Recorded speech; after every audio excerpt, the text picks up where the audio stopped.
안녕하세요. 코천 플러스 박상용입니다. 멍청해지기 전에 읽는 내가 제가 좀 읽다가 연말에 너무 이런저런 일로 바빠서 다 끝까지 못 읽었는데요. 또 다시 이어서 책을 마무리해 보도록 하겠습니다. 멍청해지기 전에 읽는 내가 자, 오늘은 번아웃이 오기 전에 필요한 균형들 학습 시스템의 균형 잡기 독서를 좋아하는 사람이라면 누구나 한 번쯤은 들어봤을 법한 유명한 작가 중에는 종은 가꾸기에 심취했던 분들이 꽤 있습니다. 종은 가꾸기 상당히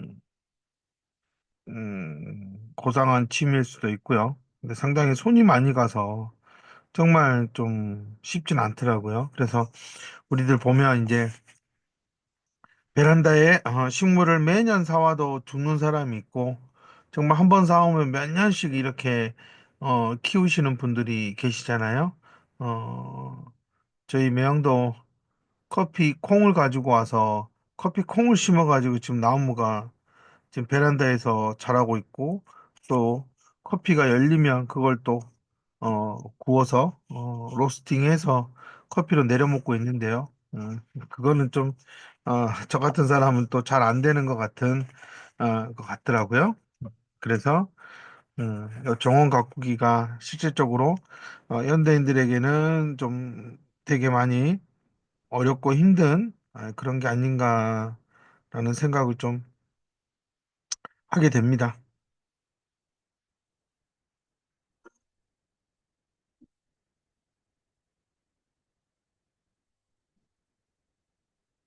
제가 아는 작가만 해도 독일의 헤르만 헤세, 영국의 버지니아 울프, 그리고 우리나라의 박완서 작가 등이 있습니다. 특히 저는 돌아가신 박완서 작가님 댁의 정원 마당에서 저녁을 먹으며 즐거운 시간을 보낸 추억이 있는데요. 여기저기 아기자기하게 갖고 놓은 각종 꽃나무와 마당에 시원하게 펼쳐진 잔디는 자연이 나를 보듬은 듯 평안함을 주는 공간 자체였습니다.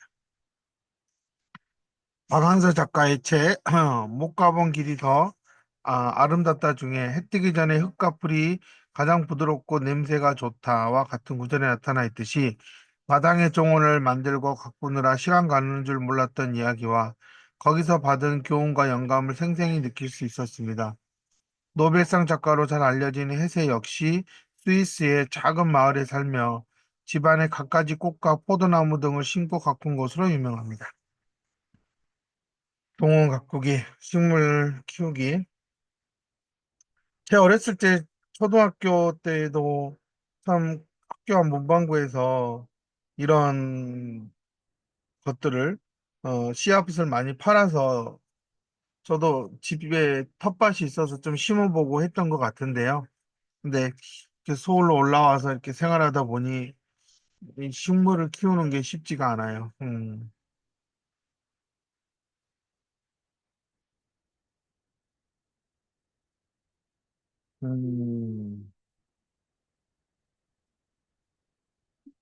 그다음 이제 이어지는 내용이 미국에서 이제 교수 생활할 때 이제 너무나 아름다운 열대 식물들이 가득한 이제 그런 정원이 있는 집을 계약을 해서 갔는데 아 남들이 아름답다고 느낄 만한 정원을 가꾼다는 게 얼마나 힘든 일인지 약 3년여 가까이 그 집에 살면서 아주 뼈저리게 느꼈습니다. 매일 잡초나 벌레와의 전쟁을 치러야 하고 때가 되면 어김없이 비료를 줘야 하면 물론이고 일주일에 적어도 한 번은 반드시 잔디를 깎아줘야 하는 등 매 시간에 최소 30% 이상은 꾸준히 할애해야 아름다운 정원이 유지됩니다. 물론 정원 일을 배우며 차츰 익숙해지고 어느 정도 궤도에 들어서면 제때 해야 할 일을 규칙적이고 자동적으로 하게 되지만요. 그러니까 뭔가 어느 정점에서 차츰 익숙해지고 어느 정도 궤도에 들어서려면 제때 해야 할 일을 규칙적이고 자동적으로 하게 된다라는 겁니다. 그러니까 상당히 이제 이거는 모든 생활에 다 적용이 되는 원리겠죠. 그런데 이것이 몸에 배어 있지 않은 저 같은 초보자에게는 여간 힘든 일이 아닐 수가 없었죠. 자, 종원 일의 절차적 학습. 프로세스죠. 참 저는 이렇게 장애아동을 치료하고 교육하는 이런 현장에 있다 보니까 가장 우리나라의 취약점이 바로 이런 절차적 학습에 대한 이해와 또 이런 것들에 대해서 엄마들이 너무나 모르고 있다라는 게 참 안타까운 현실이에요. 다들 그냥 경험치만 높이려고 하거든요. 경험의 수만 높이려고 하지 그 경험의 질적 변화에 대해서는 사실 너무나 모른다라는 겁니다. 진짜 제가 아 이런 치료사들에 대한 그 치료 수준을 얘기할 때 제가 정말 조금 어 너무 멍청하고 돌대가리 같다라는 얘기를 하는 것도 저도 이렇게 이 분야에 있지 않고 이런 이과 계열의 이런 물리학을 전공하고 이 분야에 넘어와도 사실 너무나 낯설고 힘든 환경에서 지금 이렇게 거의 20년 가까이 이렇게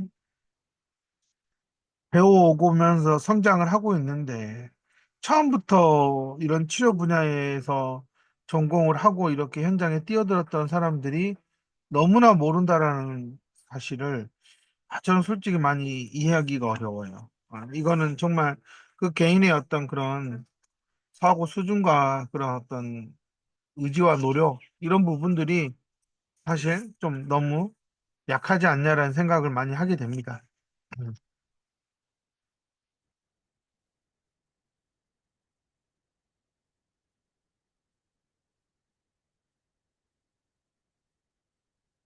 여기 또 옆에도 많이 쌓여 있어서 조금 불편해서 좀 이동을 했어요. 만약 지금의 로봇처럼 우리뇌가 정해진 일만 하게 된다면 정원 일을 규칙적으로 하는데 아무런 문제가 없을 겁니다. 하지만 짜인 일만 계속하다 보면 우리는 어느 순간 지겹다고 느낍니다. 실증이 난다고도 하고 귀찮다고도 하고 표현 방식은 여러 가지일 수 있지만 아무래도 우리뇌는 같은 일을 반복하는 것을 잘 견디지 못하도록 설계된 듯합니다. 음. 아무래도 우리뇌는 같은 일을 반복하는 것을 잘 견뎌내지 못하도록 설계되어 있다. 이것이 우리뇌의 절차적 학습의 특징이다. 뇌의 선조체를 비롯한 손해와 운동 기질이 복합적으로 달려들어서 반복되는 순서의 특정 절차를 완벽히 학습하면 거의 무의식적으로 해당 절차를 매끄럽게 수행할 수 있습니다. 음,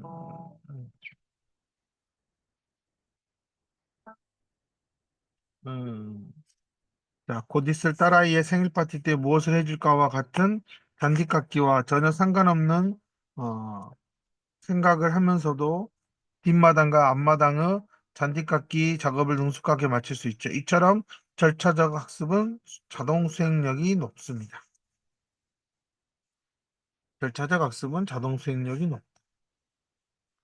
사실 이제 이런 것들이 치료센터에서 정말 무한 반복 훈련을 시켜서 나름 자동화된 행동으로 나오기를 바라는 거지만 현실적으로는 상당히 그게 너무나 이제 고착화되고 그런 과정에서 아이들이 그 행동 외에는 다른 행동은 하지 못한다라는 게 상당히 좀 안타까운 현실이죠.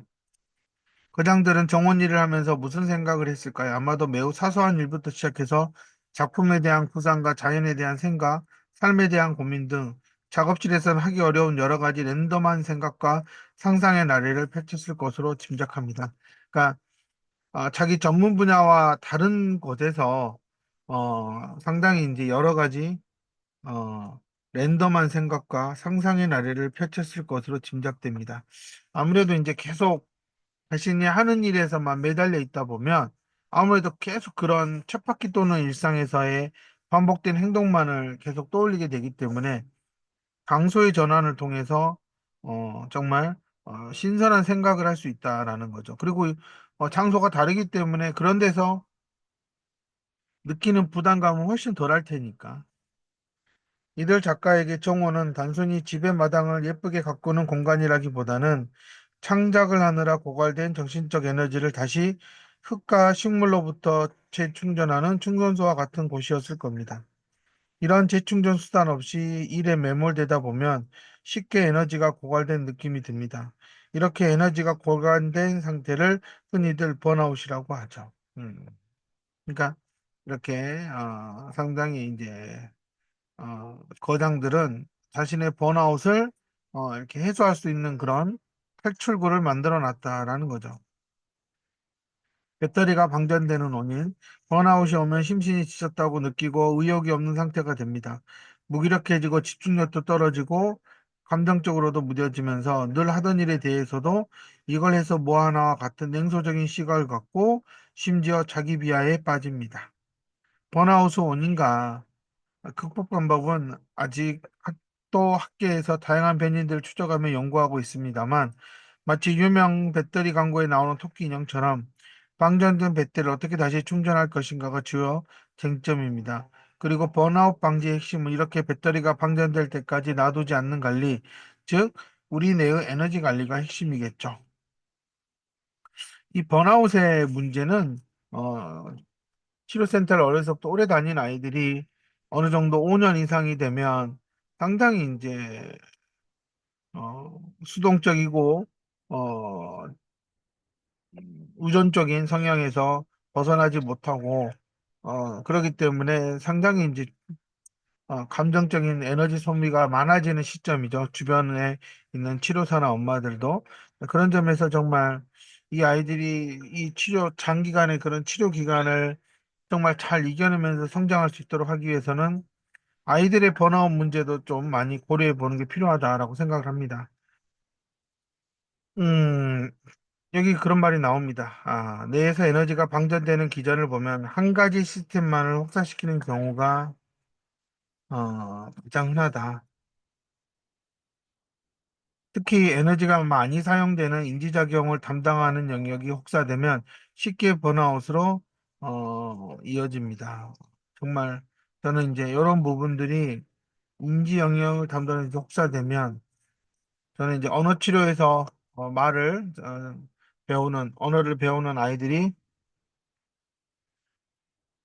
너무나 소리내고 읽는 것에 너무나 많은 인지 기능을 번아웃 시키지 않나라는 부분에서 좀 걱정을 하는 거죠. 테마가 주축이 되어 의식적으로 기억의 형성과 인출이 이루어지는 학습을 소술적 학습이라고 하죠. 해마에서 이렇게 기억을 통해서 기억을 만들어내고 또 그런 저장된 기억을 인출하여 이루어진 학습을 소술적 학습이라고 한다.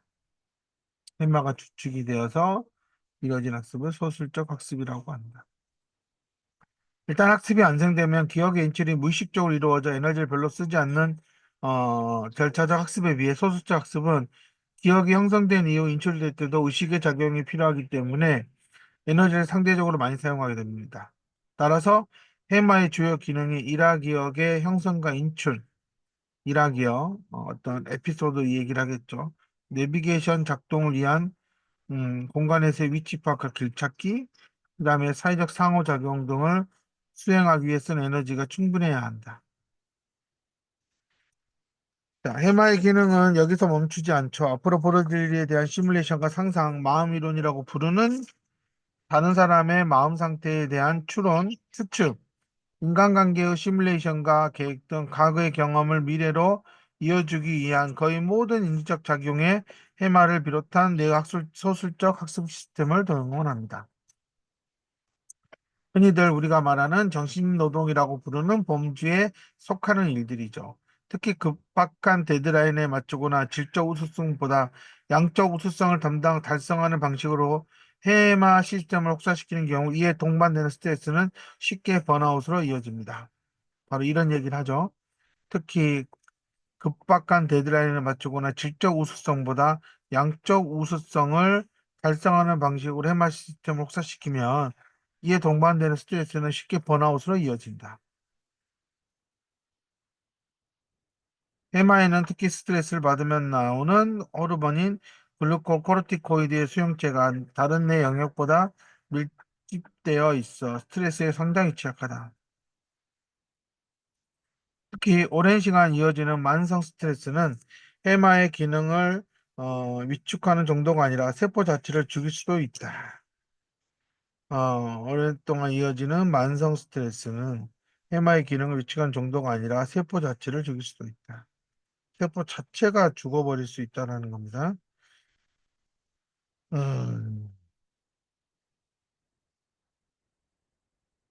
해마 시스템을 사용할 때 에너지가 빨리 고갈되는 것은 스마트폰에서 동영상을 시청하거나 카메라 촬영을 많이 하면 배터리가 금방 닳는 것과 비슷합니다. 반대로 전자책을 읽는 등의 활동은 스마트폰 배터리를 별로 많이 잡아먹지 않는데 이는 우리 뇌에서 절차적 학습 시스템이 무의식적으로 에너지를 쓰지 않고 일을 하는 상황과 비슷합니다.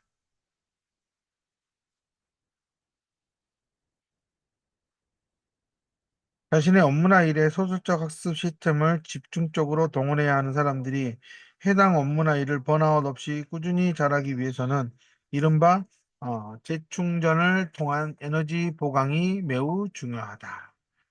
음,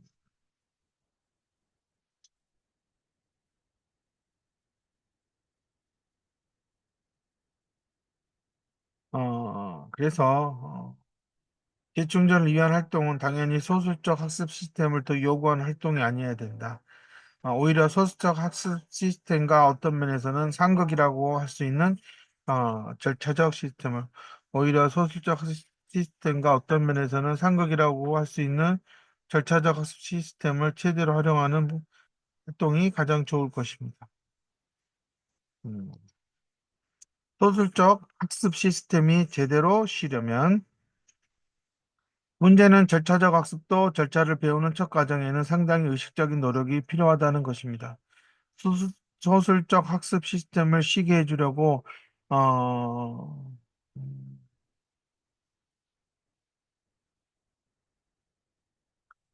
소설적 학습 시스템을 쉬게 해주려고 절차적 학습 시스템을 가동해야 한다고 칩시다.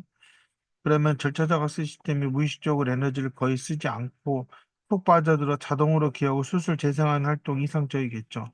그렇지 않고 반대로 절차를 배우느라 피곤할 정도로 에너지를 써야 한다면 그 효과를 제대로 볼 수 없습니다. 이것이 바로 업무에 지친 부하 직원에게 좋은 취미 생활이 있다며 같이 하면서 머리를 좀 식히자고 권유했다가 오히려 부하 직원에게 더 피곤함을 가중시켜 원망을 살 수도 있는 이유다. 음, 반대로 이런 이제 절차를 배우느라 어, 피곤할 정도로 에너지를 써야 되면 그 효과를 제대로 볼 수 없다.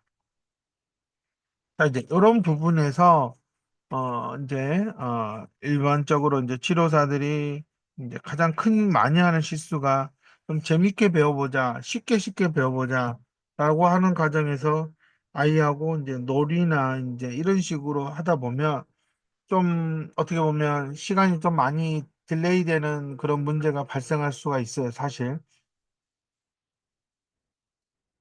아무래도 정상 지능의 아이들보다는 더 많은 횟수가 필요하다 보니 아무래도 이런 부분에서 조금 치료사들이 제대로 이런 절차적 학습의 그 단계의 어떤 중요성을 잘 모르고 있으면 사실 흔히 말하면 시간 낭비일 수도 있는 부분도 있습니다. 물론 아이들이 이제 이런 것들을 제대로 이해하지 못하는 여러 가지 인지적인 상황을 고려해야 되는 것도 사실 맞지만 상당히 이제 이런 부분에서는 정말 치료사가 좀 깨어 있는 사람이어야 된다라는 겁니다. 상사인 본인에게는 절차적 학습이 끝나 소설적 학습 시스템이 쉴 수 있는 무의식 어, 적 해방의 시간이겠지만 이를 처음 배워서 해야 하는 부하 직원에게는 절대 소수적 학습 시스템이 쉴 수 있는 시간이 아니기 때문이죠. 음, 이런 거죠.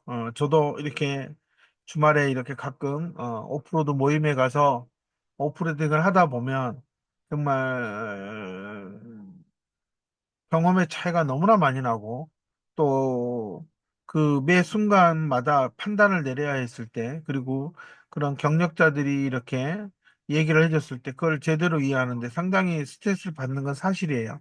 근데 그런 상황에서 제가 이렇게 자동차를 어, 조작을 해서 정말 어렵다고 생각했던 그곳을 함께 이렇게 넘어갔을 때 그 짜릿함은 저는 그 스트레스가 다 사라지는 거라고 생각을 합니다. 아, 소설적 학습 시스템이 쉬어야 할 때 바로 무의식적이고 자동적으로 절차적 학습 시스템이 가동되기 위해서는 익숙한 취미나 루틴이 자신의 뇌에 탑재되어 있어야 한다는 것을 알 수 있습니다. 악기 연주, 스포츠, 댄스, 꽃꽂이, 정원이나 텃밭 가꾸기, 목재 가구 만들기, 뜨개질, 낚시, 레고 조립 등등 종류는 무궁무진합니다. 무엇이 되었든 몇 시간이고 무아지경이 될 정도로 내 몸이 알아서 물 흐르듯 이어갈 취미 활동을 여러 번 하고 있나요? 물론 이런 활동을 직업으로 하는 분께는 이 활동 자체가 번아웃이 원인이 될 수도 있으므로 예외입니다. 그분들은 반대로 소설적 학습 시스템을 사용하는 독서와 같은 취미를 가지면 좋겠다라는 거죠. 이런 소설적 학습 시스템과 절차적 학습 시스템의 적절한 균형.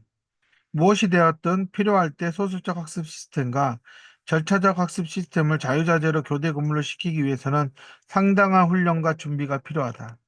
우리가 잘 아는 물리학자의 대표격인 알버트 아인슈타인은 어렸을 때 음악을 사랑한 어머니의 권유로 바이올린을 배우기 시작했는데 처음엔 딱히 흥미를 못 느끼다가 10대 때 모차르트의 음악을 접하면서 본격적으로 열심히 배웠다고 합니다. 이런 물리학이라는 소설적 학습 시스템을 혹사해야 하는 분야의 과학자가 해당 시스템을 헐렁하게 만들어 내가 쉴 수 있는 확실한 절차적 학습 시스템을 찾은 것이 바로 바이올린 연주였겠죠. 이처럼 특히 어렸을 때 악기 연주나 스포츠를 배워두면 성인이 되어 소설적 학습 시스템과 절차적 학습 시스템의 교대를 통한 번아웃 방지 효과를 극대화할 수 있습니다. 음, 중요한 건 지금이라도 시작하는 것입니다.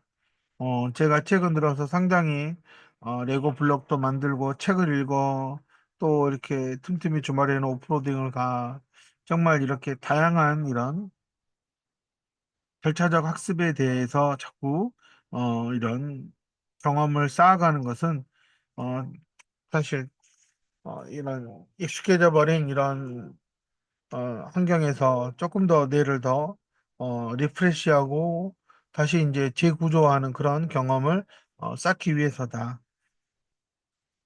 음,